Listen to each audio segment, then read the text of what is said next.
ഈ ഇസ്രയേൽ ഇറാനിൽ യുദ്ധം നടത്തുന്നത് UN ചാർട്ടറുകളെല്ലാം ലംഘിച്ചാണ് എന്നാണ് പറയുന്നത്. UN ചാർട്ടറുകൾ എന്ന് വെച്ചാൽ ഈ ഐക്യരാഷ്ട്രസഭയുടെ ഒരു നിയമ പുസ്തകത്തിനെ അങ്ങനെ പറയുന്നത് UN ചാർട്ടറുകളെന്ന്. അപ്പോൾ ഈ UN ചാർട്ടറുകളൊക്കെ ലംഘിച്ചുകൊണ്ടാണ് ഇസ്രയേൽ ഇറാനിൽ യുദ്ധം നടത്തുന്നത് എന്നാണ് നയതന്ത്ര രംഗത്തെ വിദഗ്ധർ പറയുന്നത്.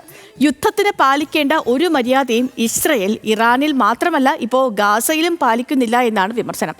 മാധ്യമങ്ങൾക്ക് കടുത്ത നിയന്ത്രണം ഏർപ്പെടുത്തിയതോടെ ഇസ്രയേലിലെ നാശത്തിന്റെ യഥാർത്ഥ ചിത്രം പുറത്തു വരുന്നതുമില്ല.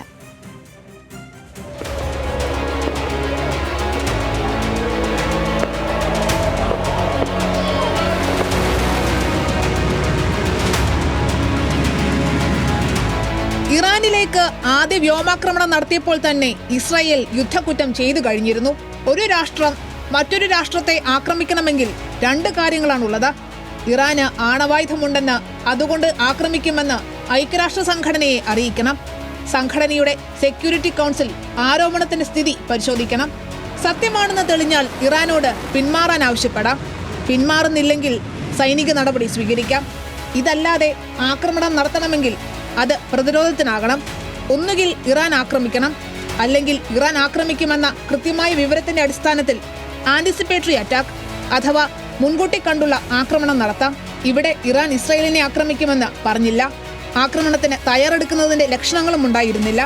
എല്ലാ രാജ്യാന്തര നിയമവും അനുസരിച്ച് ഇസ്രായേൽ ചെയ്തത് കൊടിയ യുദ്ധക്കുറ്റമാണെന്നാണ് ഇപ്പോൾ വരുന്ന വിലയിരുത്തലുകൾ.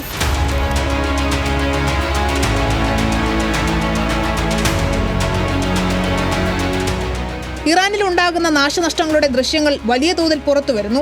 എന്നാൽ ഇസ്രായേലിൽ സംഭവിക്കുന്നത് എന്താണെന്ന് പുറത്തു വരുന്നില്ല. അത് നാശം കുറവായതുകൊണ്ടല്ല എന്നാണ് റിപ്പോർട്ടുകൾ. ഇസ്രായേൽ നേരത്തെ തന്നെ മാധ്യമ നിയന്ത്രണമുള്ള രാജ്യമാണ്.